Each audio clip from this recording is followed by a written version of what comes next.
कहते हैं ना दोस्तों कि प्यार अंधा होता है, लेकिन प्यार इतना अंधा नहीं होता है कि वह सही और गलत का फैसला ना कर सके। लेकिन कुछ इंसान ऐसे होते हैं कि अपने प्यार को पाने के लिए एक ऐसा फ़ैसला ले लेते हैं कि उसी फैसले के तहत ना अपना जात देखते हैं, ना अपना परिवार देखते हैं, बस अपने मकसद को कामयाब करने के लिए सारी हदें पार करने के लिए तैयार खड़े हो जाते हैं। लेकिन हाँ, कहा भी गया दोस्तों कि इंसान जिस तरह कर्म करता है उसको सेम वैसा ही फल मिल जाता है। आज की घटना में सेम कुछ ऐसे ही होता है। एक महिला होती है, बस अपने घर में पल रहे परेशानी को दूर करने के लिए एक जल्दबाजी में एक ऐसा ख़तरनाक फैसला ले लेती है कि जिसकी वजह से उसका हंसता खेलता ज़िंदगी तबाह हो जाता है। लेकिन उसी की वजह से कई लोग जेल के सलाखों के पीछे भी पहुंच जाते हैं। आखिर क्या था आज की घटना में? आज की घटना में क्या हुआ?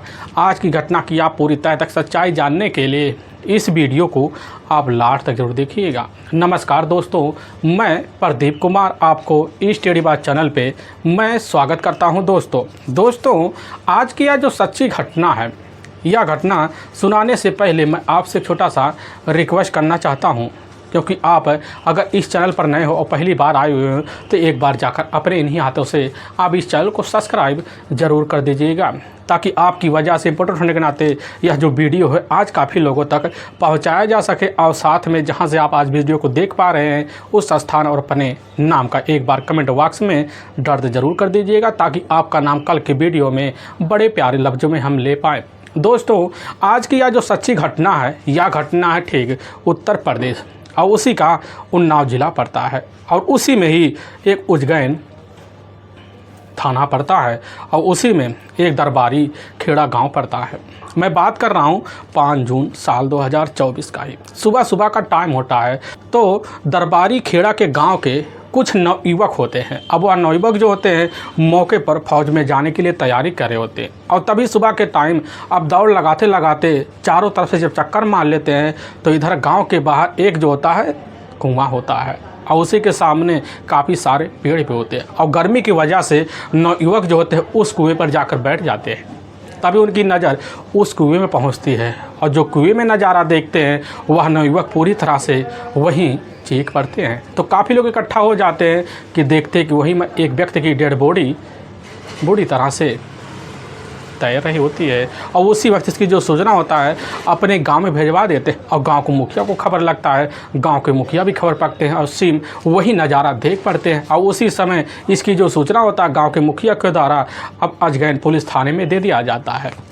अब वहाँ के HSO साहब होते हैं अवनीश कुमार सिंह, वह भी जैसे ही खबर पाते हैं अपने दल बल टीम को लेते हैं, फोरेंसिक टीम को खबर दे देते हैं, और साथ में FCL टीम को भी खबर भेजवा देते हैं अपने दल बल टीम को लेकर। अब उसी वक्त जो होता है दरबारी खेड़ा गांव के बाहर जो कुआं होता है वहीं पहुंच जाते हैं।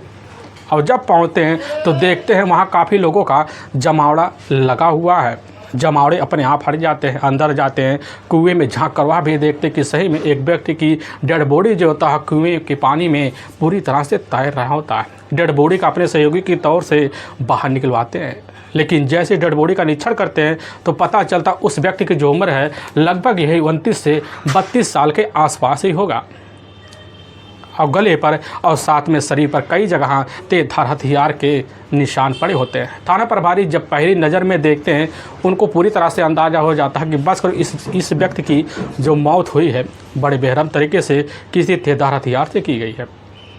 घटनास्थल का पुलिस की टीम जब निरीक्षण करती है तो वहाँ से लगभग 10 कदम दूर पर एक मोटरसाइकिल भी खड़ा होता है।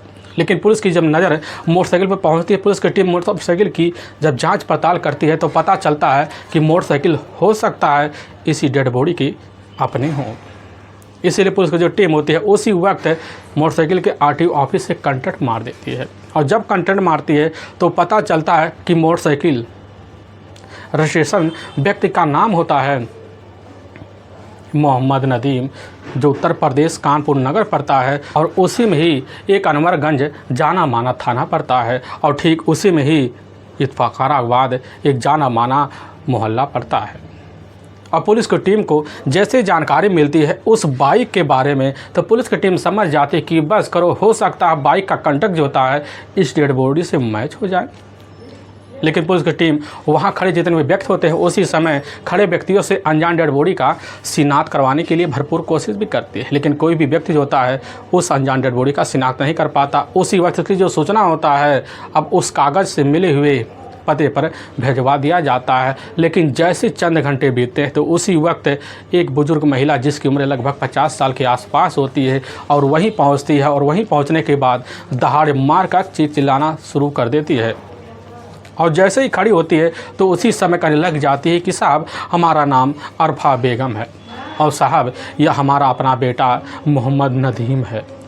साहब हमारे अपने पति नईम मोहम्मद जो होते हैं इस दुनिया को छोड़कर अभी साहब कुछ साल पहले चले गए थे। आखिर हमारा बेटा भी आज इस दुनिया में ना रहा, हम इस दुनिया में किसके सहारे जिएंगे। यह सब बात अरफा बेगम जब वहाँ के एचएसओ साहब अब अवनीश कुमार सिंह के सामने कहती है और कहने के बाद उनके भी दिल भी हिल जाते हैं। पुलिस की जो टीम होती है अपने हिसाब से अब वहाँ जब निरीक्षण करती है उसी समय जो होता है मोहम्मद नदीम के बॉडी का वहीं पंचनामा भरती है और भरने के बाद उठाकर अपने ही नज़दीकी इधर उन्नाव के ही सरकारी अस्पताल में और पोस्टमार्टम के लिए भेजवा देती है।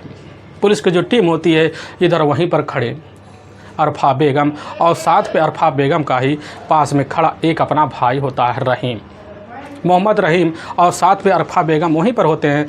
थाना एसएचओ जो होते हैं अवनीश कुमार सिंह जो होता है इधर अरफा बेगम से जब पूछताछ करते हैं अरफा बेगम यही कहने लग जाती कि साहब हमारा बेटा जो होता है कल दोपहर के टाइम अपने ही दुकान जो ठीक साहब अनवरगंज में ही है एक रेडीमेड का बड़ा दुकान है उसी पे अब जाने के लिए निकला हुआ था, लेकिन साहब शाम का टाइम हो गया, जिस टाइम दुकान से लौट के आता था उस टाइम नहीं आया। साहब 2 घंटे का वक्त बीत जाता, कॉल करते हैं तो साहब हमारे बेटे मोहम्मद नदीम का मोबाइल जो होता है बंद बता देता है। लेकिन साहब सुबह का जब टाइम हो जाता है, सुबह के टाइम इसकी जो सूचना होता है आपके द्वारा में मिला हुआ है। अब यह बात थाना प्रभारी अवनीश कुमार और साथ में वहाँ पर खड़े बड़े अधिकारी भी सुनते हैं। सुनने के बाद जो होता है उसी वक्त अरफा बेगम और साथ में रहीम को अपने साथ लेते हैं और लेकर थाने पहुंच जाते हैं और दोनों से वहां कुछ अहम पूछताछ करते हैं और अरफा बेगम के ही तहरीर पर अज्ञात हत्यारे के विरुद्ध धारा 302 और 201 के तहत मुकदमा दर्ज किया लिया जाता है।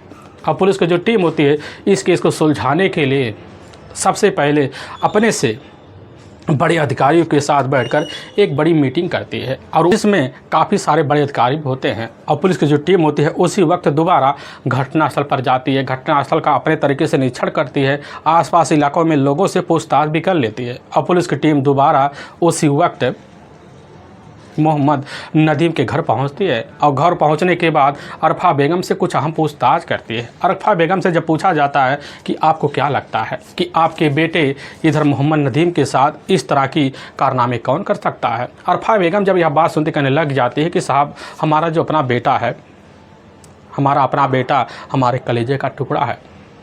साहब वह बड़ा ही नेक दिल का था, लोगों के सामने उसका मान सम्मान काफ़ी ज़्यादा भी होता है।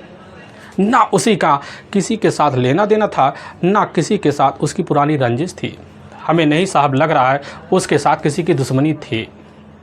अब यह बात वहाँ के एसएचओ साहब अवनीश कुमार जब सिंह सुनते हैं, सुनने के बाद वह भी बड़ी उलझन में पड़ जाते हैं। उनके सामने बड़े चैलेंज भरे रास्ते दिखने शुरू हो जाते हैं। उनको भी लगने लग जाता है कि आखिर मोहम्मद नदीम के हत्यारे तक पहुँचना हमें लग रहा इतना आसान नहीं है।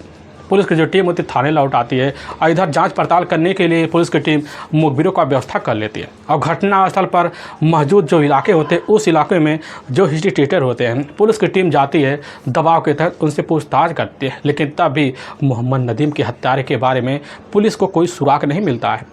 पुलिस अपने हिसाब से जांच पड़ताल करते करते लगभग 1 महीना का वक्त निकाल देती है। लेकिन 1 महीने के अंदर जो होता है अरफा बेगम और साथ में मोहम्मद रहीम दोनों थाने के चक्कर मारते और बार बार थाना इंस्पेक्टर जो होते हैं और वहाँ के एसएचओ साहब अवनीश कुमार सिंह के ऊपर दबाव मारते कि हमारे बेटे के हत्यारे को जल्द जल्द सामने पेश किया जाए।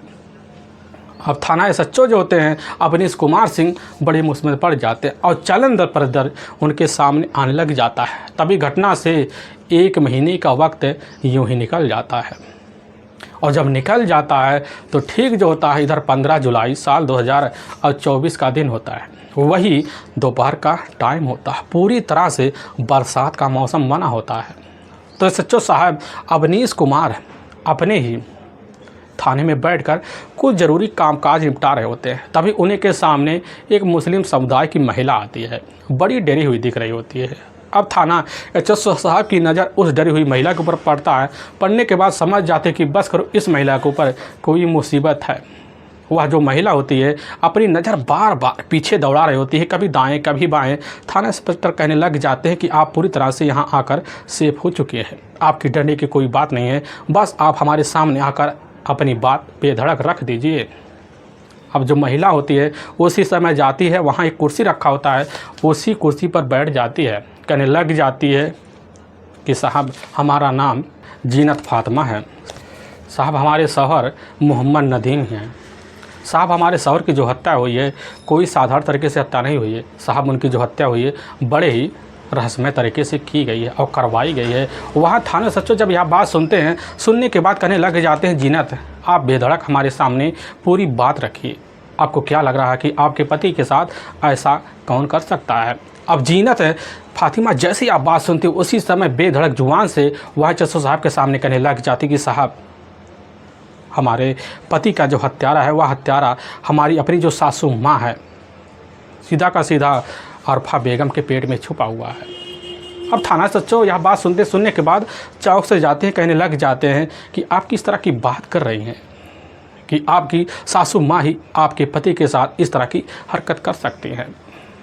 अब जीनत कहने लग जाती है कि साहब क्योंकि घर में अरफा बेगम जो होती है अपनी ज़मीन अपनी दुकान बेच बाच कर साहब राजस्थान के अजमेर शहर जाना चाहती थी, जिसकी वजह से हमारे जो पति होते हैं मोहम्मद नदीम इसके खिलाफ़ होते हैं और इसी को लेकर हमारी सासू माँ और हमारे शौहर के बीच आए दिन झगड़े तकरार चला करते थे।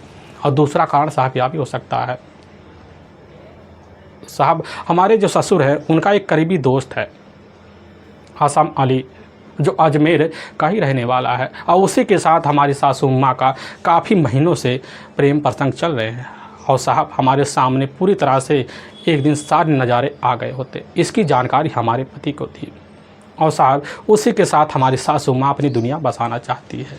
यही दो कारण बनते हैं। अब यह दो कारण जानने के बाद वहाँ के एसएचओ साहब अवनीश कुमार सिंह इस मामले को समझ जाते हैं और उसी वक्त इसकी जो सूचना होता है अपने बड़े अधिकारी को देते, सारी जानकारी समझा देते हैं। बड़े अधिकारी जो होते हैं वह भी तुरंत समझ जाते हैं कि आगे अब हमें करना क्या है।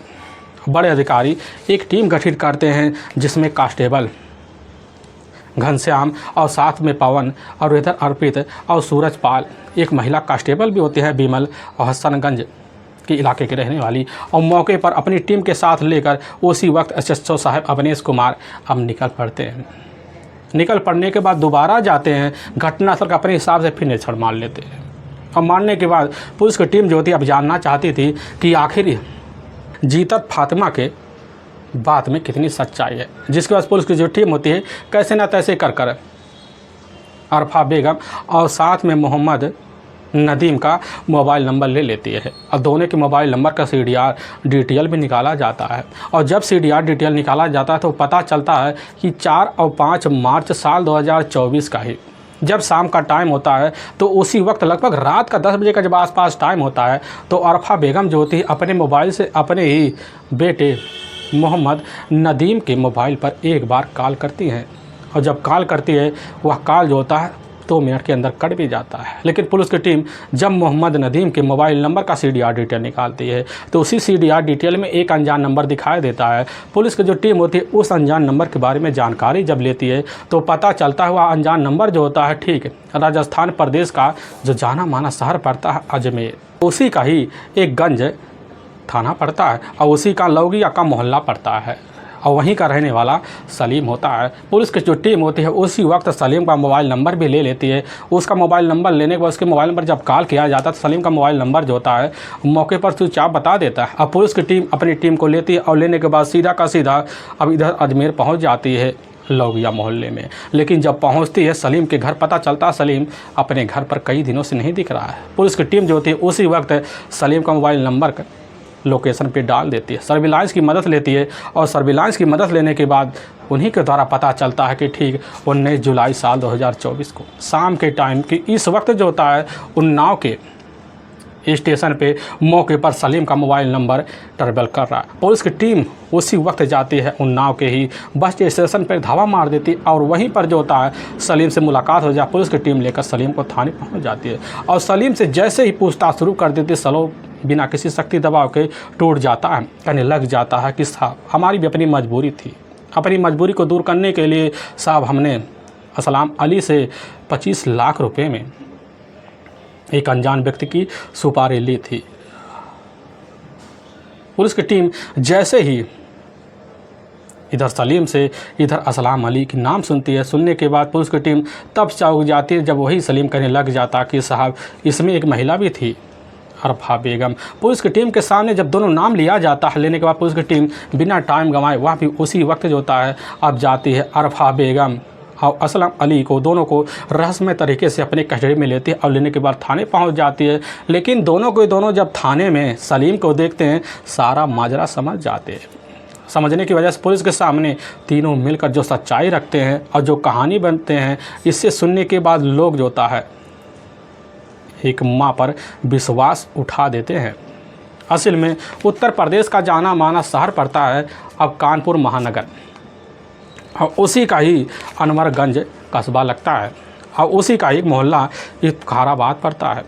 उसी मोहल्ले में काफ़ी सारे मुस्लिम समुदाय होते हैं, सबका अपना अपना बिजनेस होता है। किसी का कपड़े का होता है, किसी का लकड़ी का होता है, किसी का बूचड़ खाने का होता है, किसी का और होता है। सभी लोग अपनी ज़िंदगी गुजारने के लिए अपना बिजनेस तेज तर्रार से चलाते हैं।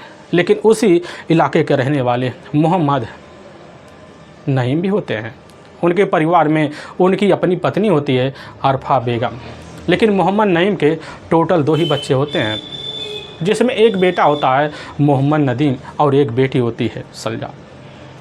लेकिन सलजा जैसे शादी की दहलीज पर पहुँचते हैं तो उसी वक्त दोनों जो होते हैं तो तरीके से अपनी बेटी की शादी भी कर देते हैं और अपनी बेटी की शादी करने के बाद पूरी तरह से अपनी ज़िंदगी खुली में समझने लग जाते हैं। क्योंकि इधर जो होता मोहम्मद नईम का एक अपना खुद का दुकान अपने ही कस्बे में होता है।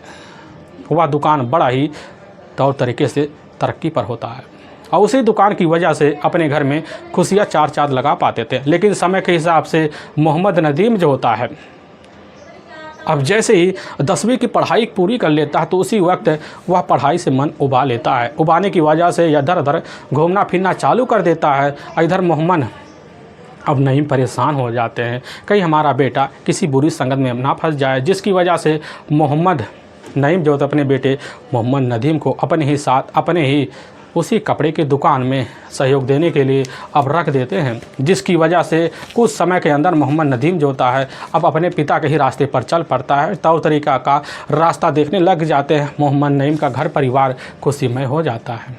लेकिन इसी बीच मोहम्मद नईम को लगने लग जाता है कि हमारा जो बेटा है नदीम पूरी तरह से शादी की दहलीज पर अब पहुंच चुका है। जिसकी वजह से अब उसी वक्त जो होता है अपने रिश्तेदारों की मदद से मोहम्मद नदीम के लिए खूबसूरत लड़की की तलाशी करते हैं।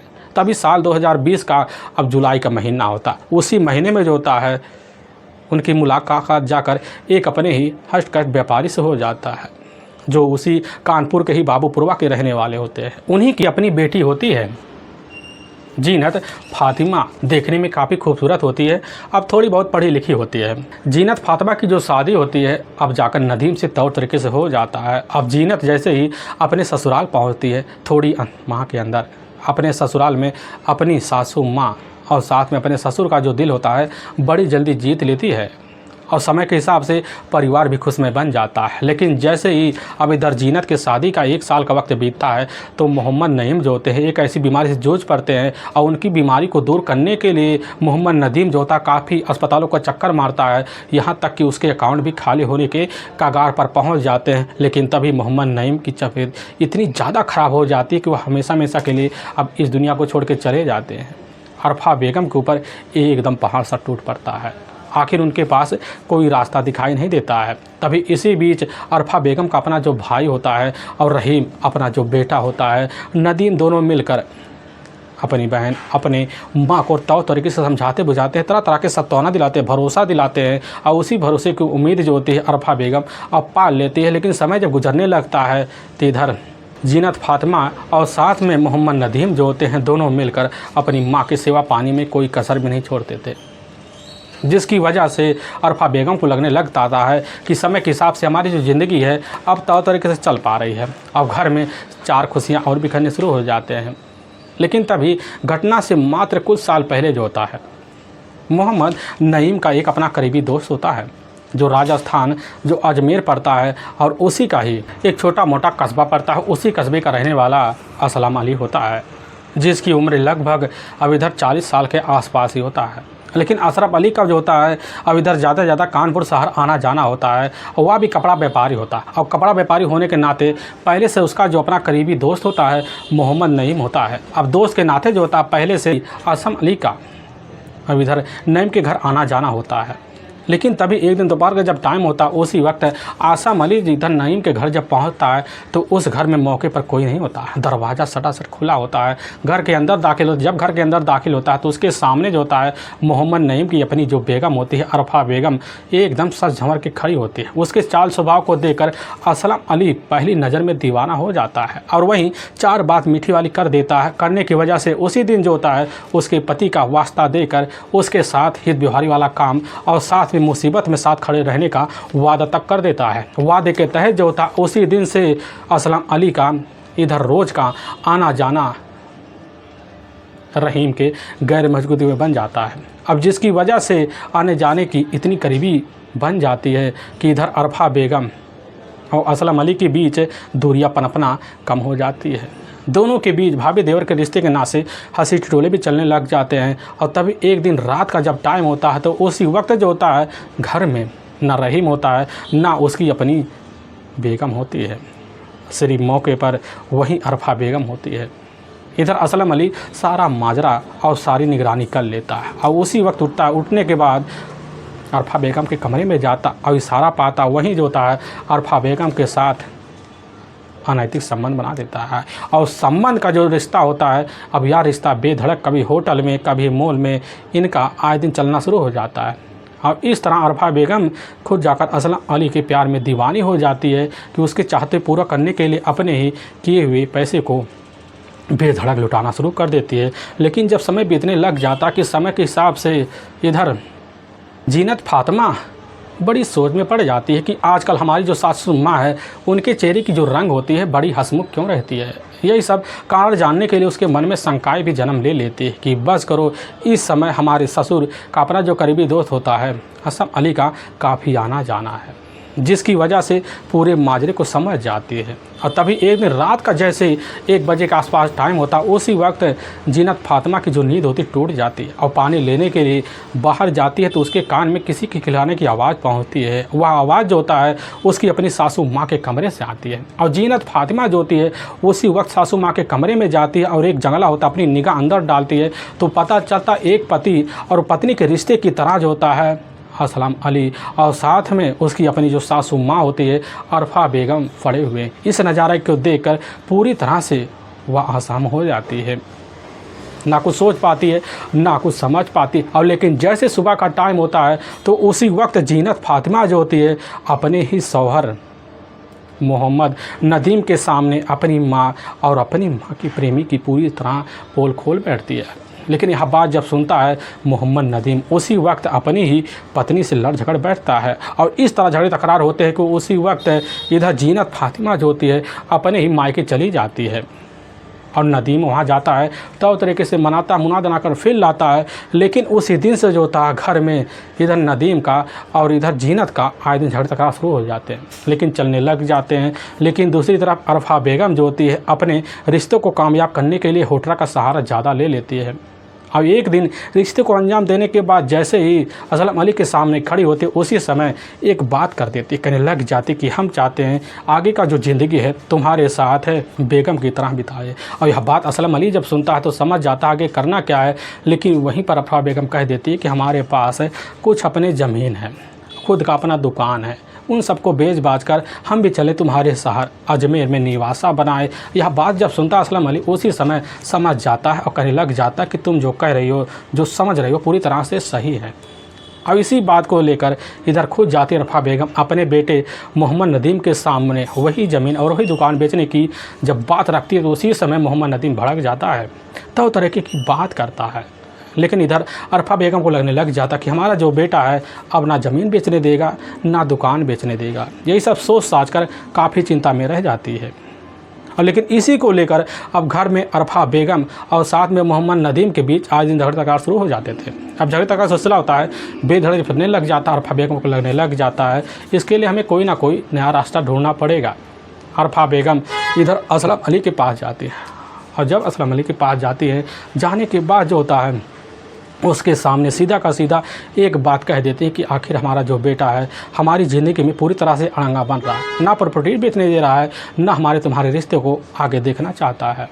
असलम अली जब यह बात सुनने के बाद कहने लग जाते इसके लिए कोई ना कोई तोड़ निकालो, तो खुद एक माँ होने के नाते अपने रिश्ते को भूल बैठती कहने लग जाती है कि हमारे बेटे मोहम्मद नदीम को ही इस रास्ते से हटा दोगे तो हमारा जो रिश्ता है, हमारी जो ज़िंदगी है खूबसूरत तरीके से चलेगी। और उसी समय मिलकर आसम मलिक कह बैठता है कि इसके लिए काफ़ी सारे पैसे की व्यवस्था करना पड़ेगा, लगभग 25 लाख रुपए तो लगेंगे। लेकिन जैसे ही अरफा बेगम सुनती कहने लग जाती है कि 25 लाख रुपए में हम अपने बेटे का सौदा कर दे रहे हैं और उसके लिए तुम तैयारी कर दो।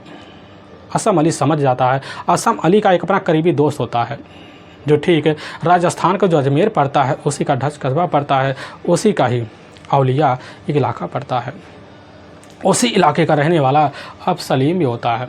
सलीम के साथ जाकर अपनी सारी बात शेयर कर बैठता है और सलीम जब बात सुनता है अब दोस्त होने के नाते आसम अली की बात मान लेता है और वह भी ख़तरनाक प्लान बना देता है। और इसकी जानकारी आसम अली जो होता है अरफा बेगम को दे देता है। अरफा बेगम फ़ोटो पाती है, मोबाइल नंबर ले लेती हैं, तो समझ जाती है आखिर हमें करना क्या है। और तभी ठीक है अब 4 जून अब साल 2000 इधर जैसे 24 का शाम का टाइम होता है तो उसी वक्त जो होता है इधर सलीम कानपुर पहुंच जाता और परेड के एक होटल में जाकर ठहर जाता है। अब इसकी जानकारी कैसे ना तैसे कर कर असलम अली को लग जाता, लेकिन असलम अली जो होता है इसकी जानकारी जाकर अरफा बेगम को दे देता। अरफा बेगम खबर पाती है, कहने लग जाती है कि बस समय आने वाला है। लेकिन जैसे ही अब 4 जून साल 2024 का वही जैसे ही शाम का आसपास का टाइम हो जाता है तो उसी वक्त मोहम्मद नदीम अपने घर में आता है। लेकिन अरफा बेगम उसके सामने कहने लग जाती है कि आखिर हमारा एक अपना रिश्तेदार है, काफ़ी करीबी है, वह रिश्तेदार परेड आया हुआ है, एक बार जाकर उसको पिकअप कर लो। यह बात जब सुनता है उसी समय नदीम कहने लग जाता कि हमारे पास टाइम नहीं है। लेकिन उसी वक्त उसकी जो अपनी माँ होती है तौर तरीके की बात करती है, क्योंकि मोहम्मद नदीम की जो अपनी पत्नी होती है लगभग 1 हफ्ते से अपने ही मायके गई हुई थी। मायके जाने की वजह से मोहम्मद नदीम पूरी तरह से फ्री हो जाता है और अपनी बाकी बात मान लेता है। और उसी वक्त अरफा बेगम जो होती है मोबाइल नंबर और एक फ़ोटो इधर नदीम को पकड़ा देती है और नदीम अपनी बाइक लेता और लेने के बाद निकल पड़ता है और परेड चौराहे पहुंच जाता। लेकिन पहले से खड़ा हुआ सलीम होता है और सलीम जैसे ही देखने के बाद नदीम को पहचान लेता और करीब जाता है तो वहीं सलीम कहने लग जाता है कि यार हमें ले चलो, नवाज शरीफ घुमा लाओ, काफ़ी मन कर रहा है, हमारे पास पैसे काफ़ी ज़्यादा हैं, पेट्रोल की कोई कमी नहीं होगा।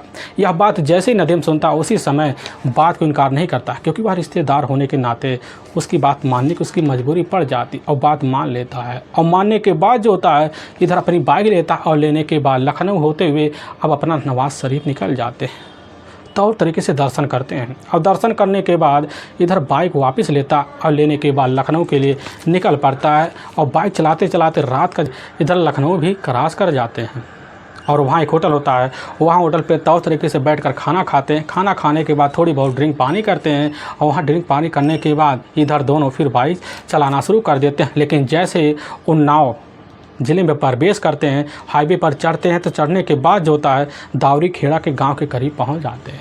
और इधर सलीम जो होता है वहीं कहने लग जाता है कि यार बड़ी तेज़ हमें लदू शंका लग रहा है। यह बात जब सुनता है तो नदीम अपनी बाइक रोक देता है और वहीं साइड में एक पेड़ होता है, उसी पेड़ के नीचे एक कुआं होता है और वहीं बाइक रोक कर मौके पर नदीम तो खड़ा हो जाता है और मोबाइल पर व्यस्त हो जाता है। और सलीम साइड में हो जाता है। सलीम समझ जाता कि मौका अच्छा दिख रहा है, क्योंकि रात का लगभग 10:30 बजे के आसपास टाइम हो जाता है। और उसी वक्त अपने ही पास लाए हुए तेज़धार हथियार को निकालता और निकालने के बाद एक के बाद एक वार जो होता है मोहम्मद नदीम के शरीर के सिर पर कर देता है, जिसकी वजह से हमेशा हमेशा के लिए वहीं दुनिया छोड़कर मोहम्मद नदीम अब चला जाता है।